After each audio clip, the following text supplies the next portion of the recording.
risks here worth the costs?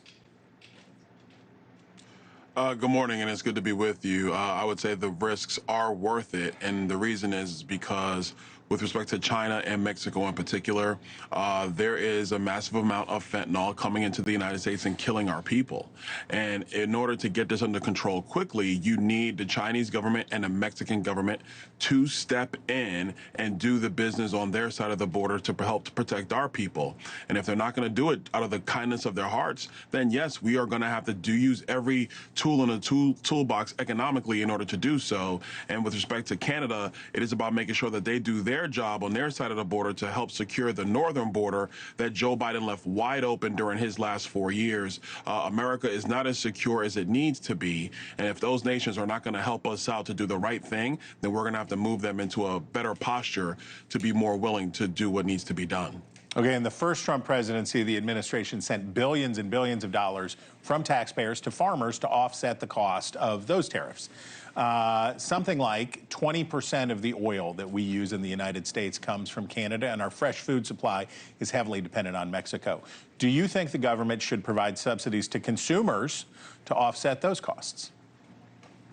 I don't think we're there yet. Obviously, this order was just placed out the other day, so we'll see where this ends up. This is one of the unique things about tariff policy. The president has a lot of flexibility in how to administer this and how long it continues. So before we get down the road of subsidies, which is something that I generally do not support, I think let's give the president the flexibility to get the #1 job done, which is to secure this nation and to secure the people. And be very clear about this. Fentanyl is the #1 killer of adults in the United States. #1. More than heart attacks, more than car crashes, it is fentanyl overdoses. And the precursor does come from China. That is well established. So the president is doing everything he needs to do in order to secure the American people.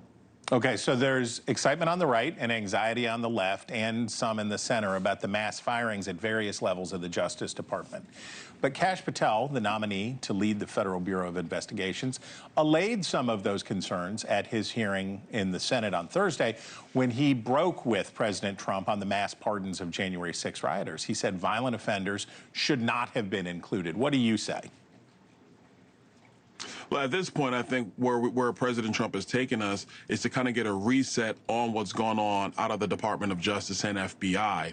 If you compare what occurred to the January 6 people who were there at that Capitol versus people who were rioting in the streets of America during the summer of 2020, those who were burning down federal buildings in Portland, Oregon during the summer of 2020, there was an imbalance in the way the law was applied. President Trump has come in and said, we are going to make sure that we rebalance the scales, and they're going to go further with making sure that people who were not basically using justice evenly across the board, who are using it unevenly against people with conservative leanings, people who were supporting President Trump, that those people can no longer be in the Department of Justice or the FBI. And looking at the last 4 to 5 years, this is the appropriate measure to take. I understand Kash Patel's point, but the president is looking at the entire country going forward. How do you reset these scales? You have a lot of Americans who felt that they were unduly charged or overcharged simply because they were at the Capitol that day. Okay, and I certainly understand the enthusiasm that you have and that all those who believe the Justice Department was weaponized against Donald Trump.